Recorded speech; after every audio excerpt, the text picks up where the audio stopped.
края на 60-те и особено в средата на 70-те години в рок-музиката се заражда нов стил, така наречения прогресив рок. Това е амбициозен и често претенциозен стил в рок-музиката.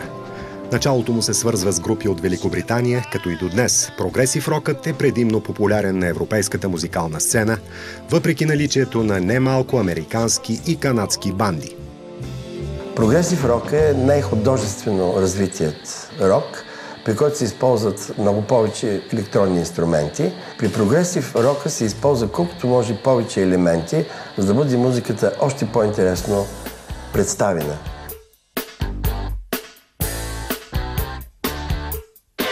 Характерно за стила е вдъхновението, което черпи от класическата музика и джаза, което го отличава от класическия американски рок.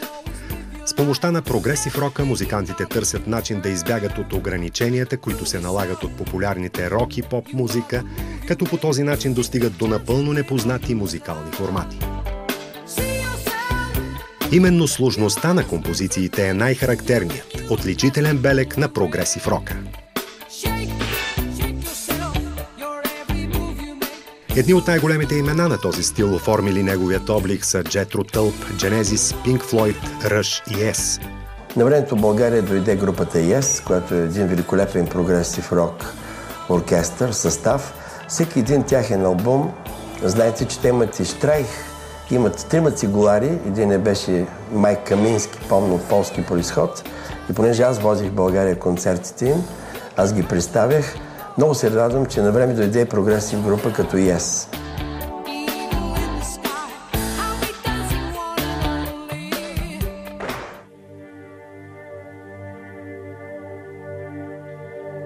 Характерно за прогресив рока са дългите композиции, съставени от множество по-малки части, които пък на свое основание могат да се възприемат за отделни части. Пример за това е парчето Shine on You Crazy Diamond на Pink Floyd, което е разделено на 9 части.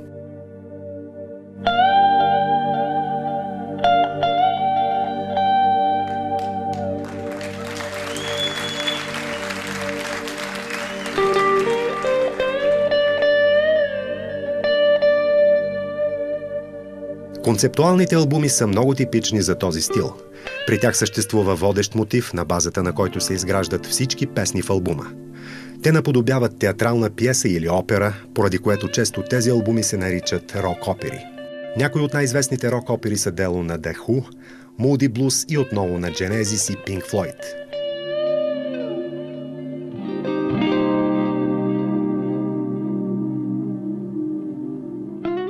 Коя е първата прогресив рок банда у нас? По какъв начин променя българската музика и на какво се дължи 30-годишният й успех на сцената?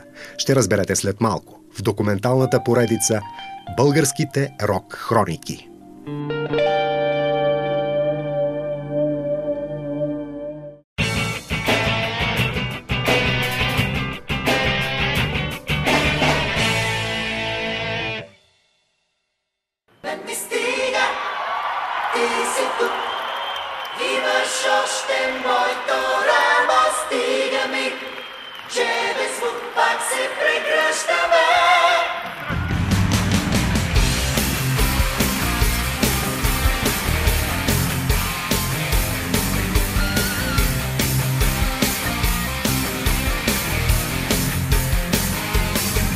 Румен Бояджиев, Константин Цеков и Александър Бахаров започват своята музикална кариера като формация, запланувана да бъде студиен проект, носеща името Формация Студио Балкан Тон или просто ФСБ.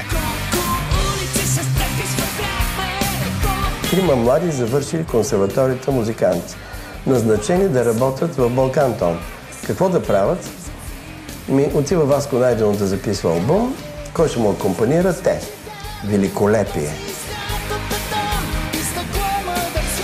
В първите 2 години от съществуването си групата записва предимно кавери на популярни изпълнители от световната прогресив рок сцена.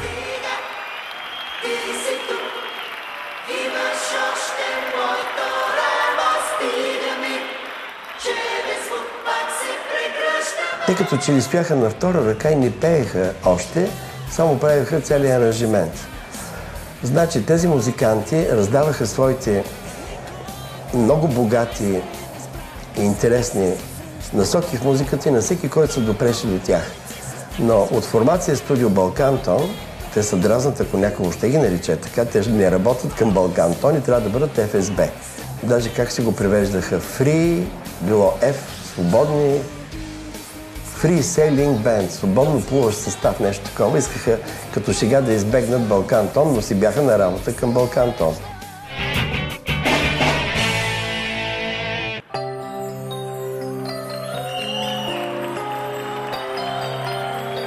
Изненадата в този епизод на българските рок-хроники ще бъде следната. Няма да ви разказваме за развитието на група ФСБ през годините. Фактът, че повече от 30 години са на върха, говори достатъчно.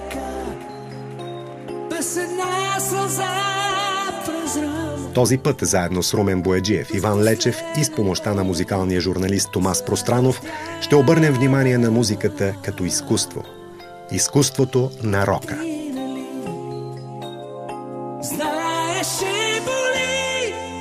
Този път няма да се бунтуваме срещу несправедливостта по света и у нас. Не. Този път ще се опитаме да намерим отговори на въпросите. Защо посланието в музиката е точно толкова важно, колкото и самата музика? С какво прогресивният рок се различава от всички останали стилове? Докъде може да стигне една рок-банда в желанието си да експериментира и съществува ли в действителност точна рецепта за успех? Но преди всичко, какво е посланието в музиката на група ФСБ?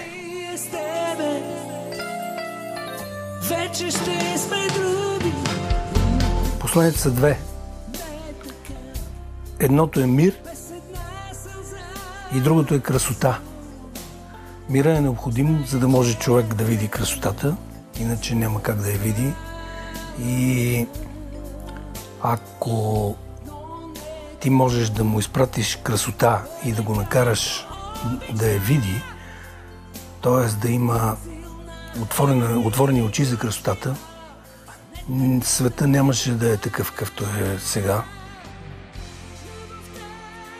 Музиката като най-абстрактното изкуство специално е много годна, в състояние много добре да препредава красота, стига тя да се съдържа в самата нея, в това послание. И като че ли е най-лесно с музика да стане, защото всеки сам за себе си вижда през себе си, през собствената си призма, през собственото си понятие за доброта, красота, абстрактното и го пресъздава през своя свят, своето огледало. Така че с музика най-лесно става.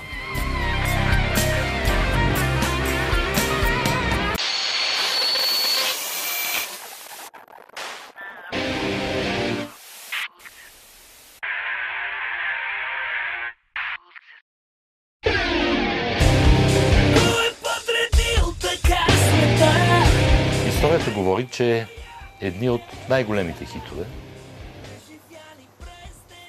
носят някакво послание, което може да не е по вкуса на всеки.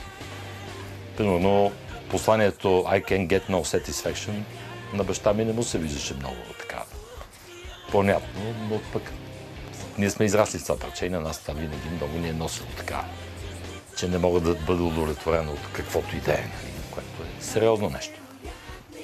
Сега не мога да кажа, че парчето She's Got the Jack има кой знае какво послание като текст. Там пък музиката е много силна.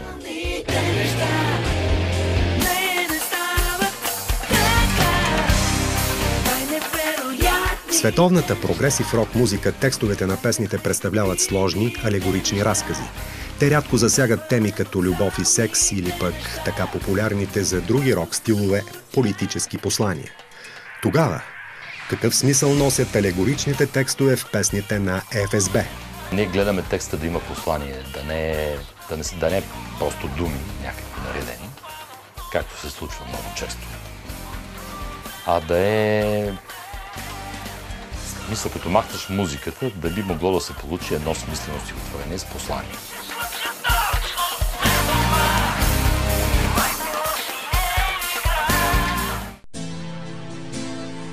От една формация Форнерия Маркони те взеха едно парче и го направиха хит. Пак ще се срещнем след 10 години. То не е тяхна песен. Тя е италианска песен. Ако чуете италианското изпълнение, толкова бедно и нещастно е в сравнение с това, което те са направили, със страхотния текст на Мишо Белчев. Въпреки че оригиналът на песента след 10 години е италиански, група ФСБ успяват да я превърнат в един от златните хитове в българските рок архиви. След нея обаче групата създава още редица уникални за времето и възможностите на българската музика хитове. Следователно, кои са музикалните вдъхновители на ФСБ?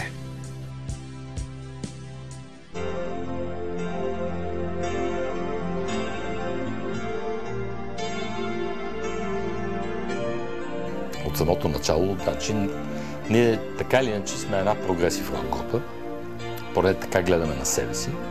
И съответно, като почнем Yes, Dream Theater, Gentle Giant, страшно много неща могат да се изброяват. То и така има един израз такъв, че ако искаш от една тенджера да извадиш нещо, трябва първо да сложиш нещо в нея. Предполагам, че това става и с човешката глава. Смисъл, ако искаш да извадиш музика, трябва да сложиш музика в нея първо и тя да премине през твоята призма. За съжаление, напоследък много хора спират до фазата на подражанието. А всъщност има полза да изследваш чужди неща, единствено с целта да ги асимилираш и вече да си създадеш своя собствена гледна точка. Аз дори смятам, че копирането не е толкова лошо. Единственият проблем на копирането е, че ако копираш някого, когато искаш ти сам да направиш оригинал, ти е много трудно. Но ако трябва да създадеш нещо, което никой не е правил, т.е. оригинал, тогава става много сложно, защото ти стоиш изключително притеснен от факта, че ти правиш нещо, което никой не е направил. То няма образ, докато не бъде създадено. И твоята отговорност е чудовищна. Това се усеща веднага. Аз като чух за първи път Полис, това е Garage Band, нали, която беше тогава, след всички звукозаписи на Yes и на някакви чудовищни прогресив рок групи с симфонични звуци и така нататък. За мен едно трио, записано в гараж с 3 микрофона, беше ужасяващо. Но те направиха оригинал, направиха гениални хитове и това са едни гениални музиканти, което не им попречи да станат изключителни звезди.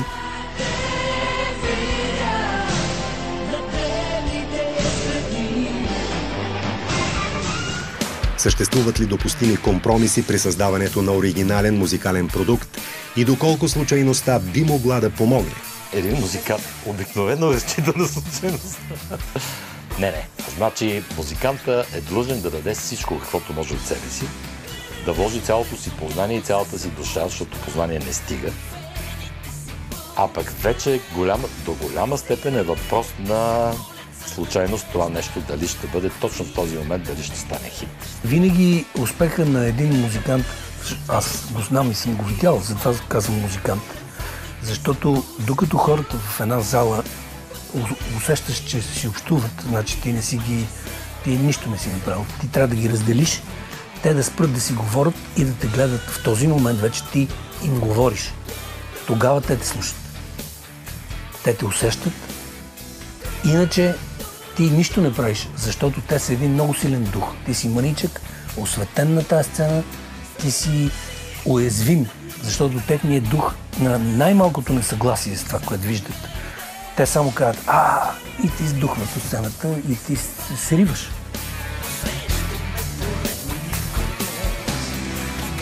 На какво ФСБ дължат дългогодишния си успех? Каква е формулата да задържиш вниманието на публиката повече от 30 години? Къде лежи разковничето на музикалния успех? Аз не знам какви са тези правила, защото ако можех, в смисъл, не знам какви са тези причини точно. Ако можех да ги знам, аз щех да създам школа за това какво да правят всички от тук нататък музиканти, как да им помогна. Тъй като не съм създал такава школа, вероятно няма да я създам. Това значи, че рецепта за това няма, но моите предположения са няколко. Първо, че ние никога не сме лъгали публиката. Никога. По никакъв начин. хората, дори да не разбират от музика, те имат много ясно съзнание кога биват мамени, кога им се поднася сурогат и кога им се поднася нещо истинско. Хората много ясно усещат, дори да не разбират изцяло цялата фактура на това, което ние правим, те усещат, че това е нещо истинско и че е направено безкомпромисно и че е направено с истинско отношение. И хората уважават това нещо. Второ, че никога не се е прозирало комерциална задача към сцената, ние да вземем парите на тия хора. Това също не е било така. Трето, винаги сме се старали да направим нещо ново, което те да не излезе от областта на красивото послание, да го прегърнат и него. Защото в противен случай пак се затваряме като форматна група.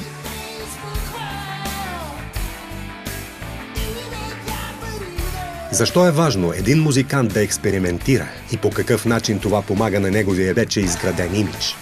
Аз съм абсолютно сигурен, че трябва да се експериментира. Поначало в изкуството и аз бих казал, че в живота не съществува равно правили. Ако се опиташ да заставиш на едно ниво, ти винаги слизаш надолу. Значи човек трябва да се опитва непрекъснато да върви нагоре и тогава може и да успее да стане на едно ниво. А пък ако успее да отиде и по-нагоре, още по-добре. Аз мисля, че ако ние правихме квадратен рок-н-рол, това щеше да ни стане много скучно в един момент. Това е ужасно. Аз го знам от след 10 години, което ние повтаряме 30 години и да си призная честно, не ми е много интересно. Излизайки от всякакви формати, тъй като прогресив рока, той не е точно формат, той е и свобода до голяма степен, да направиш или най-обикновена поп-песен, веднага след която може да има 15 минути инструментална пиеса или нещо с оперна певица или каквото решиш. Това е стига да имаш какво да кажеш и да разкажеш, защото за 15 минути музика трябва да имаш доста нещо да разкажеш.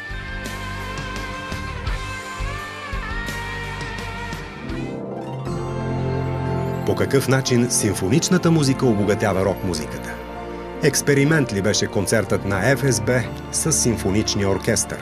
ФСБ за симфоничен оркестър, а не с симфоничен оркестър. Ние се така вплетохме с нашите колеги от консерваторията, от всички хора, с които сме израснали като по-млади, докато сме били в академията. И ние познаваме този начин на мислене, познаваме тия хора, защото те са от нашата среда, както и те харесват нашите идеи. Всеки от нас е закърмен с страхотен пиетет, с страхотно уважение към симфоничния оркестър, защото за нас това е върха до който е стигнал човека в създаване на инструмент. Защото електронните инструменти, те идват и си отиват, а симфоничния оркестър си остават. Какво допринася музикалното образование в създаването на рок-музика? Важен елемент от музикалния успех ли е това? Аз мисля, че всякакъв вид образование може само да облагороди някой. То не може да му попречи. Така че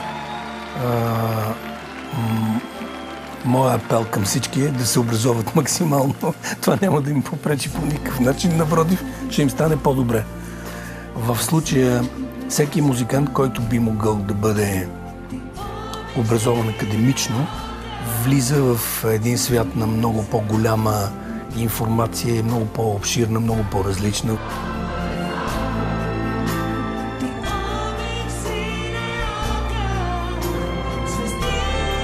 При всяко пътуване на Запад, те работиха да купат инструмент на един от тях. Много приятелски. Румен Бояджиев си купи всичките електронни инструменти по-малко с всяко ходене на Запад. Цялата група работи за тези инструменти. На тях ще се записват тяхните албуми. Няма как. Студиото е в къщата на Румен. Отново отиват на Запад, купуват за Константин. На другия път отиват, купуват за Пепи Славов комплект барабани. Значи видях колко добре тези момчета полека се снабдиха, нищо, че и в Балкан Тон, където работиха, имаха вече много добра техника. Децата започват също от някъде, обикновено в училищата. Те започват да имитират един модел, стават много добри в него. Оттам нататък започват да правят впечатление наистина. Слагат в YouTube едно филмче на бързо свирене с пръсти, след което имат не знам си колко гледания, почват да стават така по-популярни. Някой, не в България, разбира се, случайно вижда колко хиляди пъти са ги гледали, казва, отива при това дете, казва, ти си чудесен китарист, искаш ли да дойдеш в телевизионното предаване и така нататък, схемата е ясна. Но от тук нататък, ако това дете остане с това образование и тази информация, аз бих казал, че то ще си остане в YouTube като едно явление с едно филмче. Оттам нататък, ако ти не се образоваш и не знаеш какво правиш, твой талант отива на вятъра. Реално ти не го култивираш. Питайте един Иван Лечев какви китари има. Всеки един от тях си има този инструмент, на който той би могъл да твори наистина най-доброто. Така че аз, вниквайки в миналото, виждам, че не само, че музиката ни много добре се е развивала, ами те са имали нужната апаратура, а това, че записват къщи, това, че записват в едно по-голямко студио вкъщи, както е случая с ФСБ-то, това просто е нещо, което се прави днес.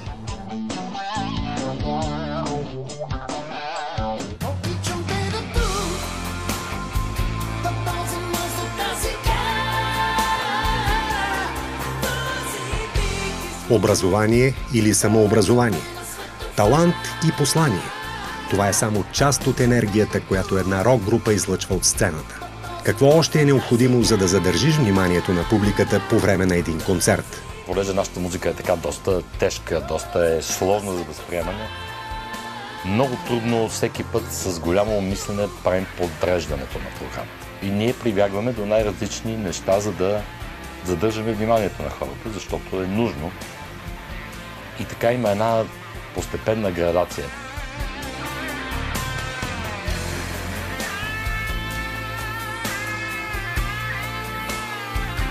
Латинската поговорка гласи: познатото е любимо.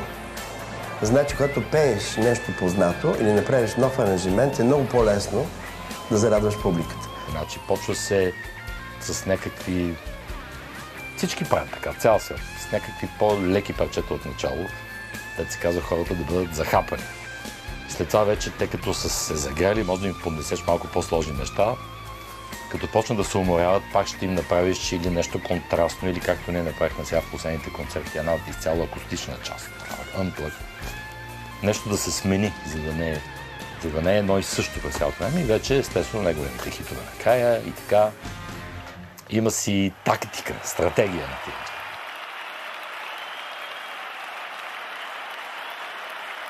Знаете ли какво разбрах? Че най-любимите ни групи, които правят страхотни неща на сцената, ако щете и New Whitesnake, ако щете и Led Zeppelin, ако щете и някакви нови групи, ако щете и AC/DC, Kiss, всяко нещо на сцената е отрепетирано до най-малка подробност. В кой момент той ще застане назад, кой ще стъпне на колонката отпред, как ще се обърне. Всичко е репетирано 20-30 пъти, а ние си мислим, че им идва от душата. Най-добрият продукт е този, който е много добре отрепетиран. И това мога да ви го кажа. Ние мислим, че рока идва спонтанно. Напротив, трябва страшно да изпитвам с репетиции. Каква свобода дава прогресив рока и кои са неговите характерни черти, които го отличават от всички останали стилове в рок-музиката? Не искам да правя характеристика на прогресив рока. Аз мога само да кажа, че основното най-хубаво негово нещо, най-хубавата му черта е в това, че ти дава възможност да правиш каквото си искаш. И това е изключително важно, защото ако имаш чувство, че си свободен, винаги можеш да направиш нещо различно. На прогресив рока изразните средства са малко по-усложнени. И затова тази музика се оказа толкова подходяща да се направи с симфоничен оркестър, защото тя има допирни точки с симфоничния начин на поднасяне на музика.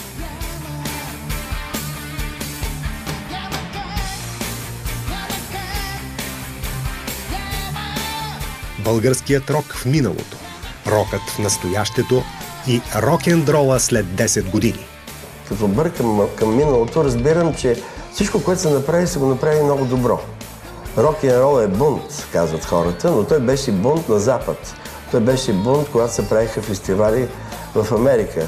Ние нямаме такова минало тук в България, каквото, примерно, са имали европейските народи.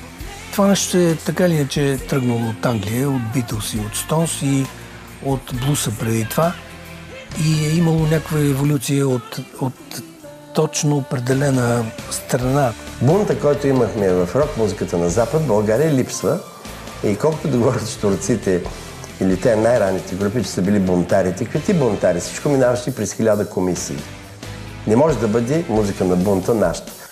И оттам нататък аз въобще не смятам, че в България е имало такъв адекватен рок-н-рол, който да бъде посочен като съвместим рок със света. Ние не сме тръгнали от сериозни примери, от сериозна основа и оттам нататък вече настъпва един хаос за българския рок, който се смесва с попа, с естрадната музика тогава, бива контролиран политически, за да не стане много хард. Нали, това също е пречело вероятно и е бил така повече в поп-рока, в областта на поп-рока. И всичките тези неща са довели до един сравнително недъгав резултат. Казвам, че това е било и не само в България, било и в други неанглийски говорящи страни.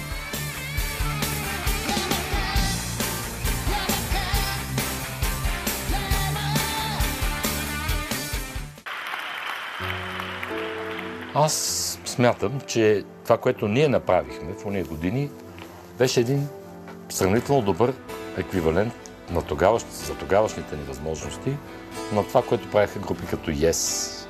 Но, говорейки за едни големи рок групи, като аз лично не харесвам, аз му викам на това героичен рок, като се почне там White Snake, Deep Purple и не бих казал, че имаше тук еквивалент на това нещо. Беше по-скоро някакво далечно подобие.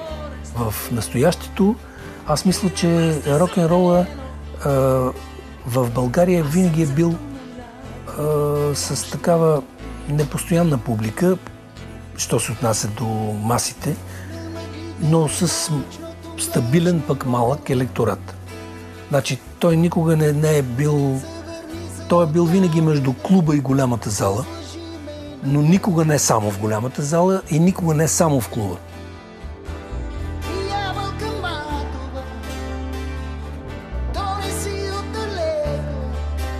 Публиката избира от това, което и се предлага. Ако на нея не се предлага нещо, тя няма как да стигне до него. В България има всякаква публика. Трябва да се определиш. Както и тук големия проблем беше дълги години за младите групи да се определят всъщност те какво правят. Какво искат. Дали искат българска кариера за българи на български език или искат да пеят на английски и да се стремат към абсурдна кариера в океана от интернационален бизнес, в който шансът да те забележат е нищожен. Когато направихме ФСБ за първия ни концерт, аз си го спомням като сега в студентския дом, ние го направихме в студентския дом, защото мислехме, че никой няма да дойде. И когато се оказа, че на площада зад опашката на коня имаше повече хора, колкото вътре в залата, ние разбрахме, че има смисъл в това нещо да се прави. Така че някой трябва да опита и пък тук виж нещата тръгнат, защото без да поеме някой риск, просто живота ще спре.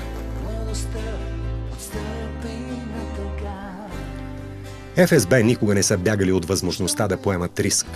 С цената на това да създадат уникален, оригинален продукт. Затова животът на групата надмина своето време, продължава да се развива в настоящето и ще продължи да очертава пътят на прогресивния рок в българската музика. Кое ще бъде новото предизвикателство, с което ще се заемат музикантите от ФСБ, предстои да разберем скоро. Вие обаче бъдете с нас и следващия път, когато ще се понесем на гребена на новата вълна в музиката – пънк рока.